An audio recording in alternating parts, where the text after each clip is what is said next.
Hey guys, here's a 3-minute video on some more art tips. Some of you guys have been asking me if I still do art, and the answer is yes. I'm just working on this tiger, which doesn't look as big on camera, but it's as big as my whole desk. And so far I've probably been working on it for about 3 months. So it's just a lot of doing these tiny little lines over and over again for hours. So I don't record a whole lot of it, because you would probably get bored of seeing the same thing over and over again. But if you want more art videos, just let me know and I'll try my best. So right here I'm using a woodless charcoal pencil, which means the whole thing is made out of charcoal except for a hard shell on the outside to keep all the charcoal together. The pencil is actually very short right now from all the sharpening, so I have it in a pencil extender, which makes it a lot easier to use and saves your pencils.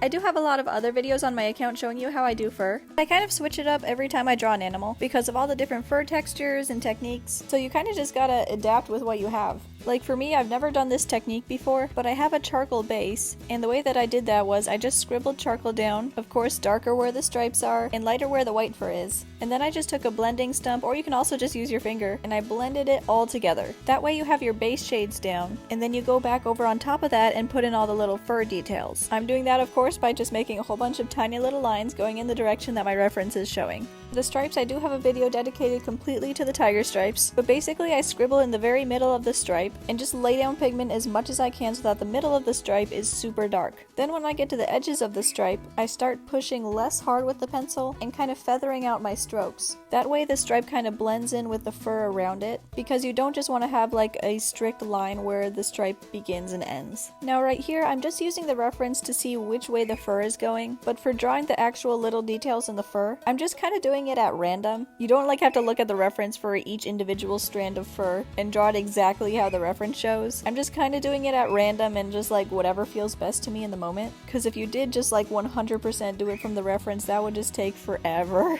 I mean, not that this process is short or anything. It definitely takes a while and requires a lot of patience. I only draw for like a half an hour to an hour a day because I'm not really a patient person, and I don't know how other artists do it, but they just like sit down for hours and just like bang out a whole drawing all at once. My attention span for drawing is like half an hour to an hour. That's why this one's been taking kind of long. But I'm also working on a different commission with some ducks, so I'll show you guys that one too. For this drawing, I'm going to kind of do like a perspective thing, and where I add in a whole lot of detail and where I just kind of have it pushed into the background. So I'm going to put in a whole lot of detail into the head to like bring it forward in the drawing. And then for the tiger's body, which is off screen, I'm not going to put in as much detail, and it's just going to be slightly blurred so that the head of the tiger really looks like it's standing out and like coming at you. Yet again, something I've never tried before, but you know, it's good to try something new. That's what I like about doing art, just trying different things. I mean, I do have my standard style and everything, but I do just like experimenting and like seeing what I can do. So maybe that's your challenge for the day. Go try something new and let me know how you like it. Thanks for watching everyone, I hope you have a great day.